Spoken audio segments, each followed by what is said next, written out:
programang ito ay rated SPG. Striktong patnubay at gabay ng magulang ang kailangan. Maaaring may masiselang tema, lengguwahe, karahasan, sexual, horror o droga na hindi angkop sa mga bata. Tanda! Bukas ka na! Napagod mo ako! Makapatayin kita!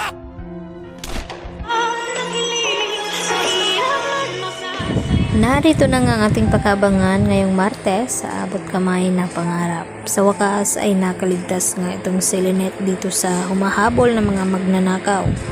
Subalit ay dito naman na tila pinagbibintangan ni Carlos Benitez itong mga nakasama ni Lynette at ito nga ang sina Aling Susan at Diyosa.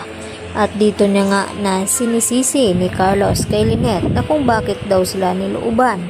At dito nga na sinagot ni Lynette itong si Carlos na pinagbibintangan ba daw ang kanyang mga pamilya at hindi magagawa iyon ni Chang Susan at dito nga ni Diyosa.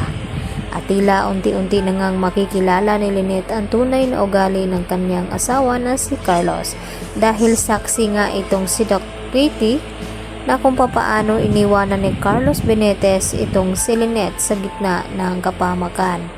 At nang masalubong nga ni Harry itong kanyang ama at nagtanong ito kung nakita na ba daw niya itong si Lynette, ang sagot nga dito ni Carlos ay hindi pa.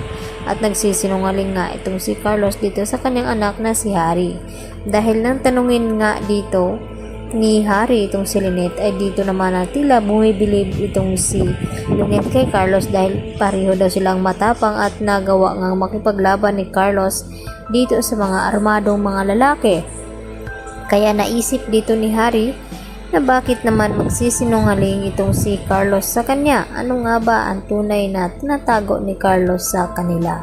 Samantala, napaiyak na nga itong si Annalyn na tumatawag dito sa kanyang ina at ibinalita na kidnap for ransom nga ang nangyari dito kay Don Pepe dahil mapahanggang ngayon ay hindi pa rin nila ito mahahanap dahil naisahan nga sila dito ni Moira at Balahadja.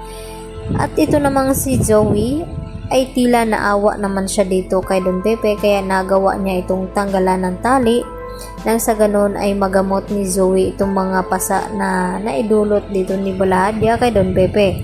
At nagpapaawa effect naman itong si Don Pepe nang sa ganon ay kunin niya ang pagkakataon na ito na makuha itong baril na pinakuha nga ni Moira dito kay Zoe.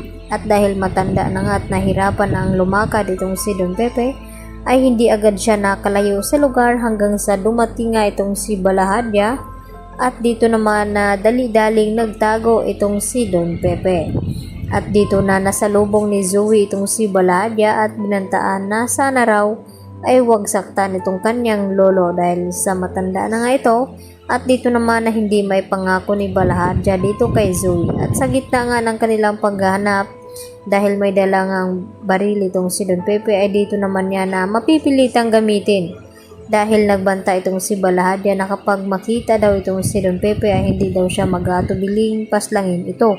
Kaya bago maunahan itong si Don Pepe ay nauna na nga siyang pumutok at dito naman na hindi sinasadya na natamaan itong si Zoe at itong si Balahadja.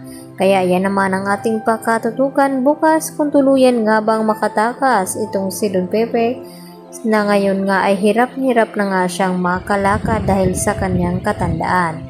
At lalo pa't malalakas itong kanyang mga kalaban at parating na rin doon itong si Moira. At ikakagulat nila nang mayroong natamaan sa baril dito na hawak ni Don Pepe at walang iba kundi itong si Zoe. Yan po ang aking karagdagang latest update mga kapuso at yan lang po ang ating patuloy na pakaabangan bukas. Dito lamang yan sa Abot Kamay na Pangarap. Yan lang po at marami pong salamat hanggang sa muli. Bye bye!